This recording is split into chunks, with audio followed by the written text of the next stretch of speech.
நெல்லை மாநகராட்சி மேயர் சரவணன் மீது நம்பிக்கையில்லா தீர்மானம் கொண்டுவர கவுன்சிலர்கள் முடிவு செய்துள்ளனர்.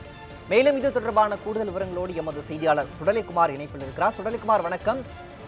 நெல்லை மேயர் சரவணன் மீது நம்பிக்கையில்லா தீர்மானமானது நிறைவேற்றுவதற்கானது முடிவு செய்யப்பட்டிருக்கு. தொடர்பான முழுமையான விவரங்கள் சுடலைக்குமார். திருநெல்வேலி மாநகராட்சி மேயர் மற்றும் மாமன்ற உறுப்பினர்களிடையிலான கருத்து வேறுபாடு பிரச்சனையானது பல மாதங்களாக நடைபெற்று வருகிறது. மாமன்றத்தில் மட்டுமே நடைபெற்று வந்த இந்த கருத்து வேறுபாடு முதலில் அமைச்சர் நேர் அவர்களை நேரடியாக சென்று சந்தித்து மனுக்களை அளித்தனர் பல மாமன்ற உறுப்பினர்கள். அதற்கு அடுத்த கட்டமாக சுமார் 45 மாமன்ற உறுப்பினர்கள் ஒன்றாக சேர்ந்து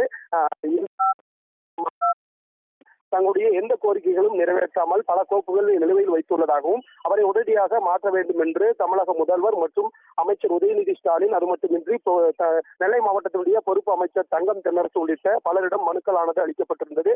அந்த மனுக்களில் உள்ள கையெழுத்துக்கள் அனைத்தும் போலியானவை என்று மாநகராட்சி மேயர் சரவணன் விளக்கம் அளித்திருந்தார். இந்த சூழலில் தற்பொழுது கடந்த 27ஆம் தேதி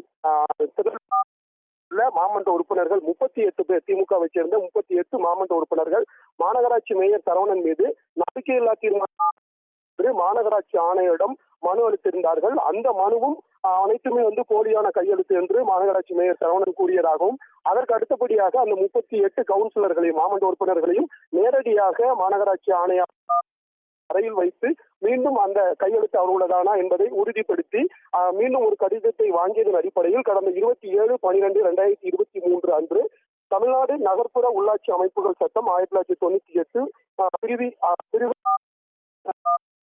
திருநெல்வேலி மாநகராட்சி மாமன்ற உறுப்பினர்களால் மாமன்ற அளிக்கப்பட்டுள்ள நம்பிக்கையில்லா தீர்மானத்தின் மீது விவாதம் மற்றும் வாக்கெடுப்பு நடத்துவதற்கான கூட்டம் 12/1/2024 அன்று திருநெல்வேலி மாநகராட்சி மைய அலுவலக ராஜாஜி மண்டப மாமன்ற கூட்டரங்கில் வைத்து நடைபெறும் என்று டிசம்பர் 27ஆம் தேதி மாநகராட்சி ஆணையாளர் அவர்களால் இந்த அறிவிப்பானது வெளியிடப்பட்டிருந்தது.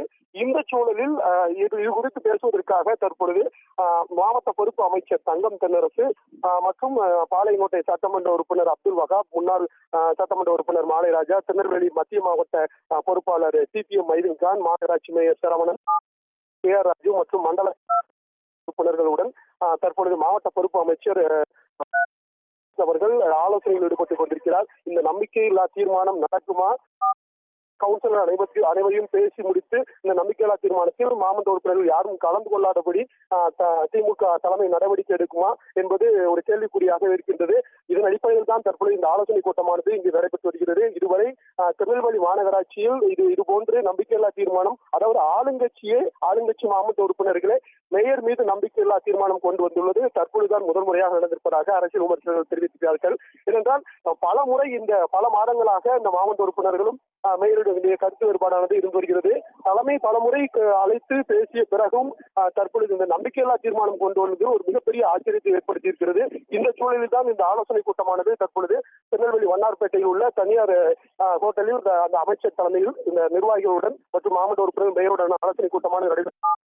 12ஆம் தேதி இந்த விவாதம், நம்பிக்கையில்லா தீர்மானத்தின் மீதான விவாதம் நடைபெறுமா, மாமன்ற உறுப்பினர்கள் வாக்களிப்பார்களா மேயருக்கு எதிராக, அல்லது திமுக தலைமை பேசி முடிக்கப்படுமா என்பதை 12ஆம் தேதி தான் தெரிய வரும். இந்த ஆலோசனை கூட்டத்தின் முடிவிலும் அதற்கான முடிவு எட்டப்படலாம் என்று திமுக நிர்வாகிகள் தெரிவிக்கிறார்கள். கூடுதல் விவரங்களுக்கு நன்றி சுடலைக்குமார்.